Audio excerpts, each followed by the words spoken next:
Hi hello good morning welcome back to Ricky alone channel. ఎలా ఉన్నారు అందరూ బాగున్నారా గైస్? అందరిలాగా నాకు చెప్పడానికి మంచి ప్లేసు లేదు, లొకేషన్ లేదు, అండ్ నా దగ్గర ఇంకా గ్యాడ్జెట్స్ లేవు. సో దయచేసి కాన్సెప్ట్ అయితే అర్థం చేసుకోండి. మన ఇండియాలో బో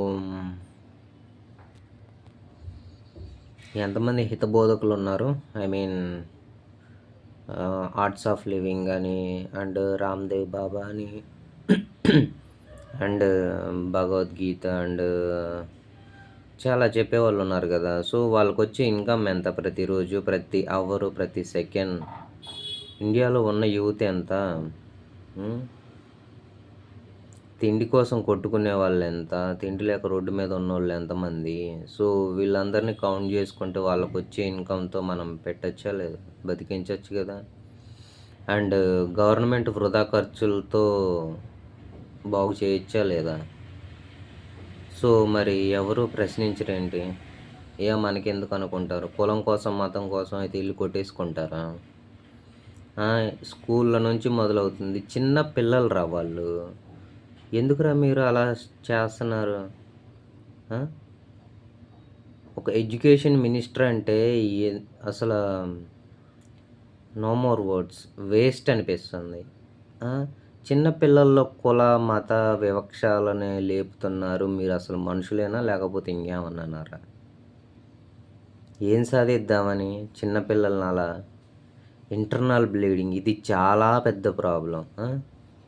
దాన్ని బేస్ చేసుకొని రేపటి రోజున వాడు ఏమవుతాడో ఒక్కసారి ఆలోచించారా?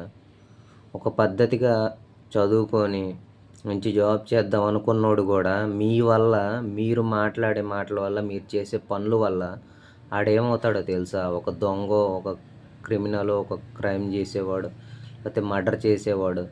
మీరు చెప్పే మాటలు విని మీరు ఇచ్చే 10 రూపాయల కోసం వాడు మీ కింద బానిసలాగా బ్రతకాలని అనుకునేలాగా చేస్తున్నారు, అంతే కదా. ఒక్కసారి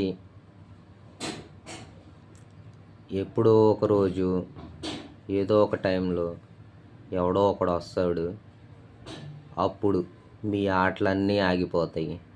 ఇలా కుల వివక్షతలు, మత వివక్షతలు అన్నీ ఆగిపోతాయి. అర్థమవుతుందా? మీరు అనుకున్నవన్నీ అన్ని రోజులు జరిగిపోవు, అన్ని విధాలుగా ఉండవు. ఆ పిఠాపురంలో కూడా జరుగుతున్నాయి. పిఠాపురంలోనే కాదు, ఎక్కడ ప్రతి ఒక్క చోట కులానికి, మతానికి సంబంధించి గొడవలు జరుగుతూనే ఉన్నాయి.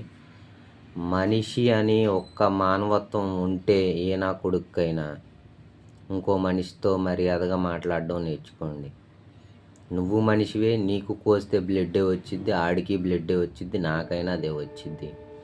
అంతేగాని ప్రతి ఒక్కడిని కులంతో మతంతో చూసి ఏం సాధిస్తావు నువ్వు? నాకు అర్థం కావట్లేదు.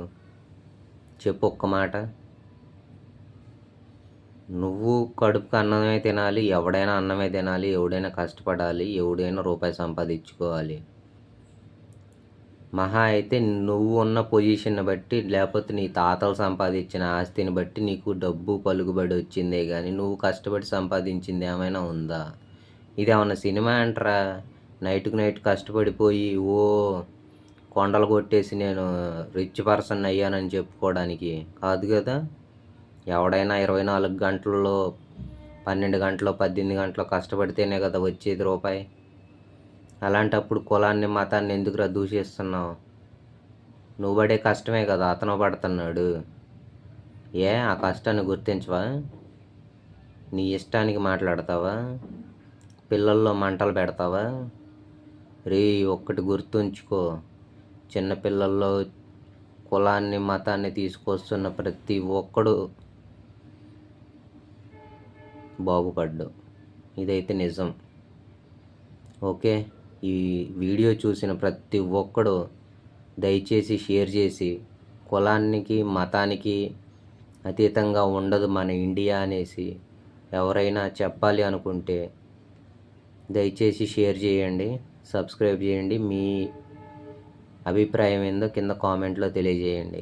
Thank you guys. ఇంతకు మించి మనం ఎంత చెప్పినా సరే వినేవాడు వింటాడు, ఈ రీల్ కూడా చూసేవాడు మ్యాక్సిమం మొత్తం చూడ్డనేసి నా ఒపీనియను. ఎందుకంటే ఇలాంటివి మనకి ఎవరికి పట్టవు కదా. రైతుల బాధలు కూడా ఎవరికీ పట్టవు. సో మనకు నచ్చేది ఏంటి? ఎంజాయ్మెంట్స్ మాత్రమే. దయచేసి ఎవరైనా సరే వీడియో చూస్తే చివరి వరకు చూసి షేర్ చేయాలని కోరుకుంటున్నాను. Thank you.